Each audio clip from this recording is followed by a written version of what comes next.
Good evening, all. So today I have a very small talk, which is about enemies. And I think it's a very interesting topic. Enemies, adversaries, competitors, and so on. A list to describe a group of people that you want to win, that describe your desire and to beat them, to compete with them, and to win the game or to win the competition against them. So this is something that has been going in our life since school days. You see, always there are a group of people who wants to be the first on the class. You see it in the sports. There is always a winner and loser, and you always feel that you need to win the game. In recent times, we see it in video games where a group of teenagers come and play against each other, and you can see the level of the vibe of tension and aggression and the desire to win and the alertness uh, controlling the whole atmosphere around the game. So my question is really, is our feeling of competition and the desire to win fades with time as we become older? Is our desire to win and compete uh, becomes in a different meaning when we become older? These are kind of questions that make me think these days. What is the meaning of competition? What is the meaning of winning? Does it change with time? And to a certain extent, I think that competition and the desire to win is a very strong motivator to work. So you can, I don't know if you have ever played some sports or you played a video game. At one point during that game, you really want to win and you really want to push your efforts before the clock rings or before uh, the school bell rings or before the time is finished. You really want to win that game. You really want to tell the others that I have won that game. Even there will be no prize, there will be no let me say, there will be no even recognition. It's just within you, within the group, within the class, within that small group of people, within that small circle. You want to be recognized as a winner. And it's really important to think about winning and losing in life if as a way for motivation. So I always think that one of the main sources of your motivation in life will come from your vision and from your self-image and from your identity.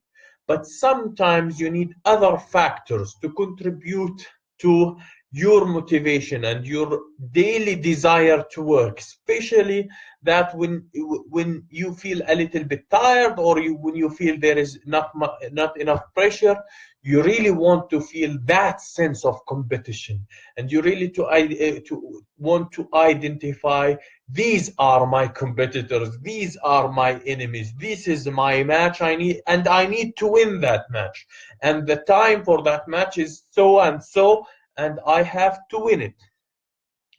So this is an open question, really. I don't have an answer for it. But I think having some kind of an enemy or a competitor or someone that you always want to beat or you always want to compete with can give you some level of motivation. I think the best source I think the best source is, of course, self-actualization and having a vision. But in some cases, you really want to compete. You see it in companies. They always talk about wars, like they are, well, what is our strategy? How we will enter this market? How we will think about the competition? How we'll beat the competition? How we'll be superior than the competition? So the discussion about having enemies or adversaries, it's everywhere, from sports to companies to school days to that you want to be the first. But at one point in time, you might lose this sense of competition. You might lose this desire to win. And I personally think that my desire to win has faded with time, and I am trying so hard to bring it back.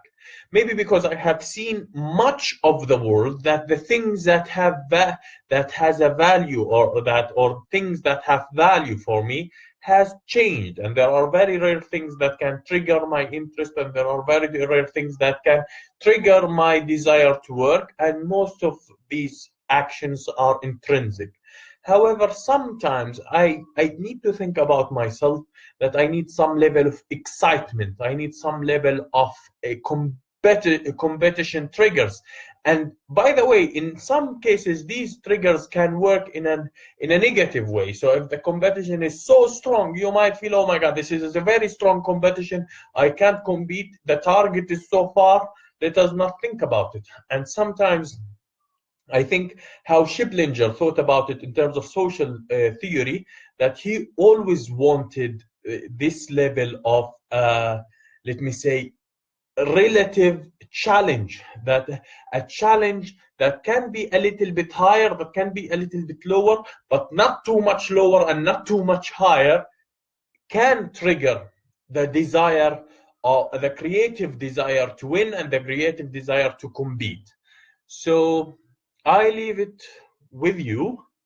These days, I am thinking how I can think about who's my enemies, who are the people that I need to compete against, who are the people that I need to win against, what is the match that I'm playing, as a way of motivating myself to do more, to work more, to be more productive. I leave it on this note, and I will be looking forward to hear your thoughts on this topic. That was Feras Nasser, 8:30 Amman time. We'll be here tomorrow, same time, same place. Take care. You choose which one you would like to salute yourself. Would you like to get a kiss, or would you like to get a hand gesture? That's your choice. See you.